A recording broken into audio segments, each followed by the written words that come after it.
what's going to happen, but that certainly ends. The other point in the New York Post editorial that I wanted to read to you, Libby, was everyone understands, and we have more on this later in the program, that the election is over, the results are certified. There's no way to end or reverse that.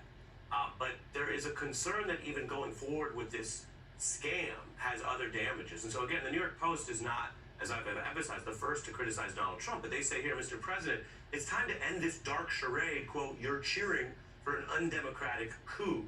Libby. And I mean, the New York Post is giving him advice. Remember, this is his hometown paper. This is also owned by Rupert Murdoch. Okay, so the Wall Street Journal was sort of nudging President Trump along to reality. Now we see the Post doing it. Will Fox News get to that point? We're all still watching because we know how motivated President Trump is by Fox News, how that's a bit of an echo chamber, but also all the people who watch Fox News and consume this news. You know, Ari, we're seeing these polls come out that have a shocking number of Republicans in this country believing that something was wrong with this election, that something was rigged, believing these falsehoods. So now you can see the New York Post saying, look, your legacy is secure. That's what they've said a couple of times now to him. Stop what you're doing. And they're really warning him that listening to someone like Michael Flynn, who has called to impose martial law, would be tantamount to treason. And those words, you're cheering for an undemocratic coup, coming from the New York Post, certainly has to ring among President Trump's, the sort of staunchest supporters there in his inner circle. But are the people playing golf with President Trump today talking about this with him?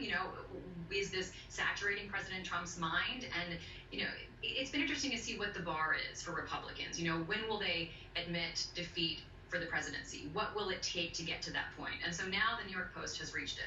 President Trump is looking to this event next week, this usually pro forma event, when Congress certifies the electoral results as the next linchpin, and he's telling Americans on Twitter to watch for that to be a big day.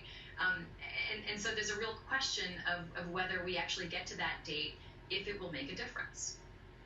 Yeah, and what's striking as well is the election was not close enough for these kind of tricks to get anywhere. Donald Trump was also very late to this, whether that's because his heart wasn't fully in it and it's only a scam and a fundraising mechanism, or if it's because he's just disorganized. A closer election and someone willing to plan this way earlier, you might have had a much bigger constitutional crisis, which I think people need to keep in mind as they make up their own minds about what we want to do coming out of this particular era. Libby Casey and Brittany Cooper, really appreciate both of you kicking off our coverage tonight.